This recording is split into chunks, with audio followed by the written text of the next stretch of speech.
Tracy's Kids is a wonderful organization. And it's a wonderful cause. I'm a big fan. That's why we're here. Hello, I'm Yolanda Vasquez. It's that time of year again when members of Congress and celebrities all walk the red carpet to benefit Tracy's Kids, a nonprofit organization that uses art therapy to help kids cope with cancer. This is a very meaningful evening for me, personally and professionally, because I've just come from New Hampshire. And the difference between this occasion and what I've been finding on the presidential primary trail this year is that this is a room filled with hope. This is a room that so believes that we can work together across party lines to solve the problems that affect every family in America. Everybody knows Tom as one of the most respected news journalists of his generation. Tonight, we're here to honor him, to recognize him as a cancer survivor.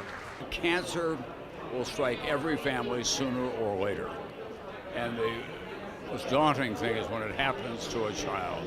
Tom Brokaw said it beautifully when he said, it's hard enough for an adult, but to see a child wrestling with this, the emotional aspects of the disease, the debilitating aspects of the treatments, this is really important work that we do, and it's thanks to a lot of great friends in the community. We've just been very proud to be corporate sponsors and personal supporters of Tracy's Kids. You know, this is a great cause. We all care about it.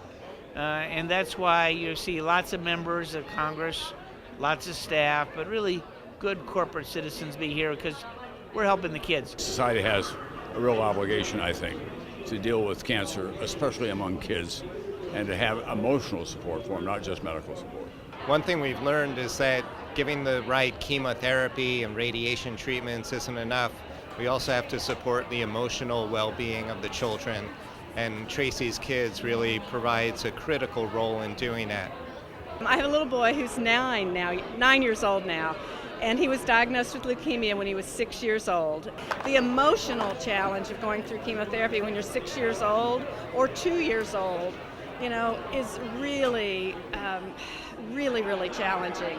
And the art therapy provides just a way for them to work through those things. Even like me, 18-year-old guy, I was like, oh, I'm not going to do art, but then after a month or two, I was doing art with Tracy because, you know, it is enjoyable and it does help keep morale up. You can actually look forward to doing the art there. And actually, she looks forward to going to the hospital. Can you imagine a child looking forward to going to the hospital? The kids, as soon as they hit the door, they don't spend any time in the waiting room. They just beeline right to the art therapy room. Well, I think the healing power of art starts with the fact that the artist is in control. And if you've ever been in a hospital, you don't feel very much in control at all. It really is a fundamentally empowering thing to be able to make something.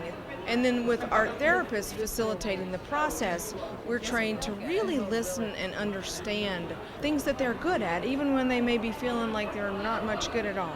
What it does is it lets kids be normal. It lets them express themselves in ways that it might not come out if you're just asking them questions. It just lets those kids be the kids. It lets the parents participate. Good job. The thing about Tracy's Kids, they take care of the child who is ill with the cancer, but they also take care of the siblings and even the parents sometimes. So it's a full care thing, which is so important to nurturing these children who are our future, that they grow up to be whole, perfect human beings. I would see in the corridor a young family with a child. I have 3 daughters and I have 5 grandchildren. And it would be a very, very emotional experience for me because I wanted to trade places with that child. I wanted to say to the parents, let me be the cancer victim. Let you have that child for the rest of your life. And what you do at Tracy's Kids is give those families hope and those children hope. And there is no greater obligation that we have to one another to do just that.